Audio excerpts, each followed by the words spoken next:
Thanks for staying on. Now, the Controller and Accountant General, Madam Grace Adjuro, says the electronic salary pay voucher, when fully implemented, will be a precondition for the payment of public sector staff. The Controller and Accountant General has meanwhile warned heads of departments who fail to certify pay vouchers will be sanctioned and surcharged.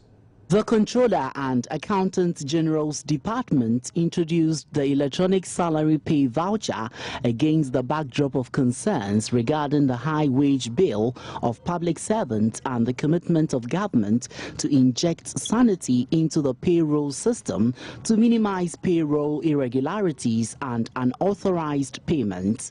Following its success after its pilot implementation at the Kolebu Teaching Hospital, the Controller and Accountant General followed suit by deploying it in 4 regions, namely Greater Accra, Ashanti, Bono Ahafo and Northern regions.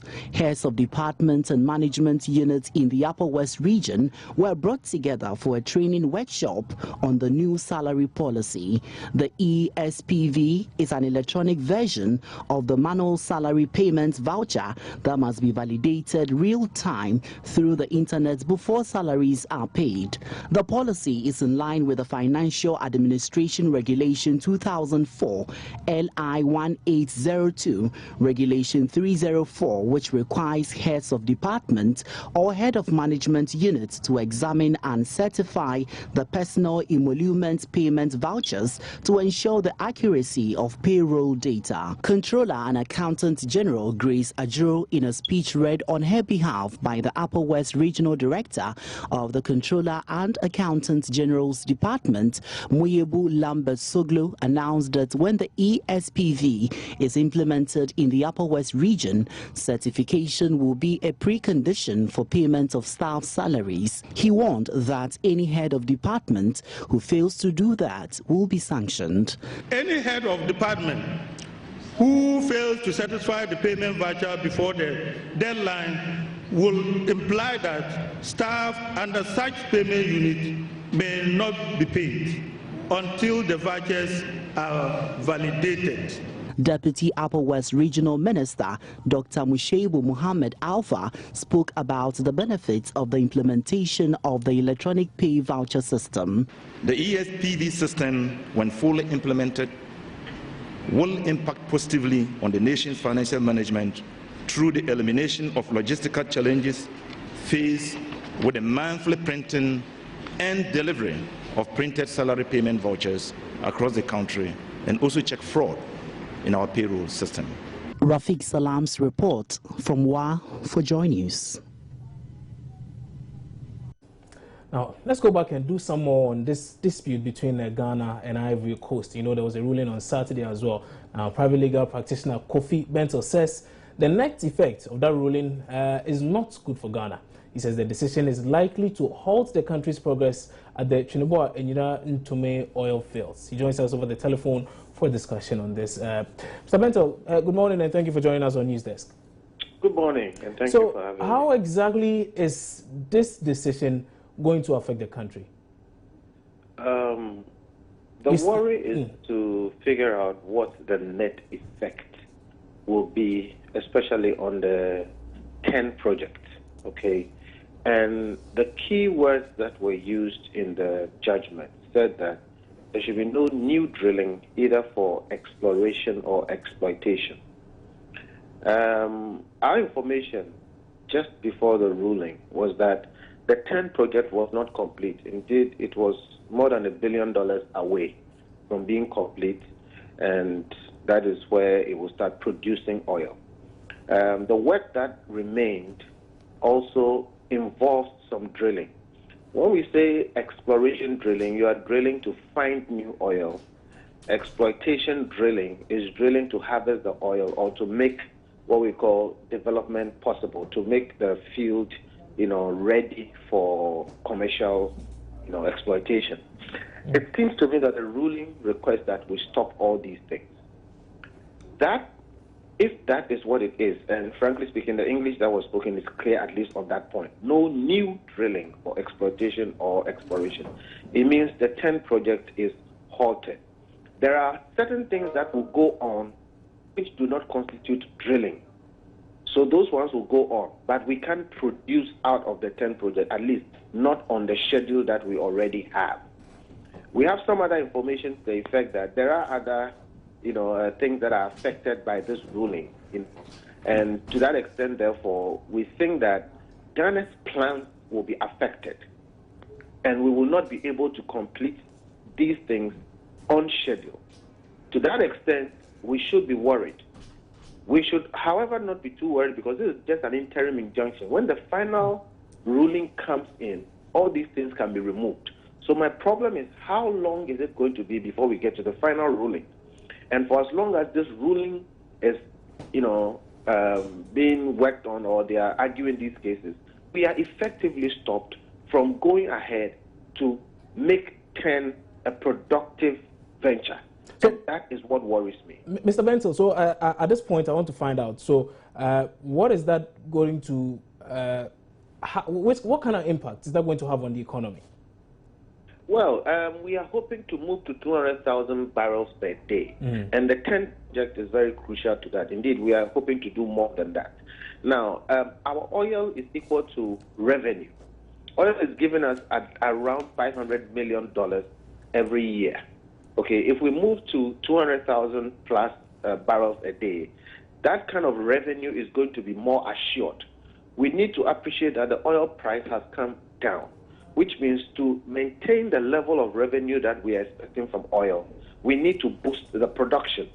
If 10, which is going to boost our production, has been hampered in this way, and this delays, then we will not be able to make up the kind of production that we need to maintain the revenue even at 500 million a year. That is going to affect everything, including you and I, our national, developmental agenda. So 10 is crucial to Ghana's revenue. Ghana's oil revenue is crucial to Ghana's, development. And to that extent, if this injunction comes to put some kind of a halt on it, hopefully it will be temporary. But if it stretches beyond a certain point, then we are going to be very much affected in terms of our national developmental agenda. I see. Looking at how government has handled this since it came out in the first place, how do you say Ghana has fared, the country? How do you think we've fared so far? Look, let's all be clear. These things are quite complex. And I don't think any government wishes to play with these things. So I am quite sure that the government is doing its best, all right, around these issues. My worry, however, is that everything I hear from the government seems to sound as if, well, there's nothing to worry about, and we have this under wraps, and this problem will go away. We are surely going to win this case. Nobody should worry, that kind of thing. And if that is signaling to me a certain sense of assurance that nothing can go wrong, then that is a source of worry. Because indeed, this is not as cut and dry as it seems. We may have a case, but Cote d'Ivoire is not stupid, and they also have a case. What we need to do is understand their case and their argument.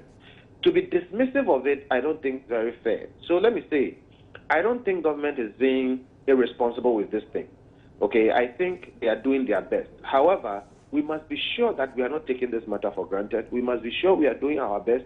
We must be sure we are putting everything to it to make sure that there will be no slips and that we will win. Okay? The impression that I am getting from what I've heard from the government side, that, oh, this is not a problem, we should not worry about it, actually is the source of my worry. So I hope that for Ghana's sake, okay, we really are sure about what we are doing, and there will be no surprises in the end. Mr. Bentel, thank you very much for your time on Joy News Desk this morning. Kofi Mentor is a private legal practitioner. He joined us on this particular issue. Israel is an editor here at Joy News. He's been following keenly this particular issue. He joins us on phone to give us an update on what the international financial community is saying on this ruling. Hello, Israel. Good morning. Good morning to you. So, what does this international financial community make of this ruling? Well, I think the international investor community, I like to put it, it's pretty comfortable with what has come out. In fact, if you look at it, and it manifests in the way the shares of Tallow, which is the main operator for the 10 area, has behaved. Because you're looking at the shares, and the share prices have gone up appreciably. And so it's a positive indication, or some good news, or it goes to suggest that indeed the shareholders of Tullow Oil itself is pretty comfortable with the ruling. And I think that's one of the most important things that we need, because it also sends out that signal to the rest of the investor community that, okay, things are quite okay with Ghana and with Tullow, and so it's safe if we intend to go in there. I see. But someone would say, is this not just temporal? Looking at how things are, the fortunes may actually dwindle anytime soon. Well, I wouldn't say it's temporal. And even if it's temporal, what tends to happen is when it's bad, the shares would dip. Okay? But if they pick it up as positive news, or if the shares, appreciate, then it means it's good news. And I think that's the most important part of it, because there are lots of things that may make the shares go down or go up. For now, what has come out of the IDLO's ruling appears positive as far as the shareholders are concerned. I see. Israelai, thank you very much for that update. Israelai is an editor here at Joy News.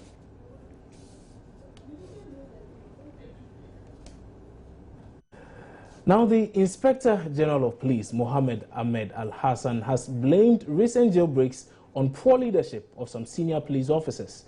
The most prominent of the incidents was when some inmates broke out of the Denu police station in the Voucher region. Though most of them have since been recaptured, the other is still on the run. Over the past year, 58 officers have been dismissed, whilst 35 have had their ranks reduced for various unprofessional conduct. With investigations underway, the IGP has assured the service will not spare any officer found culpable in recent jailbreaks. The recent incidents of prisoner escapes from our custody arising out of sheer negligence are also attributed to poor supervision on the part of our commanders, NCO, and supervisors, who failed to ensure that the security of our vital installations, including the cells, the armories, and the exhibit store rooms, are constantly checked. We also, as an administration, want to serve notice that all personnel will be found culpable who are found culpable in the ongoing investigations relating to some of these incidents of prisoner escapes will be sanctioned appropriately. The IGP vowed the police service is determined to disrupt the activities of rogue police officers engaged in criminal activities.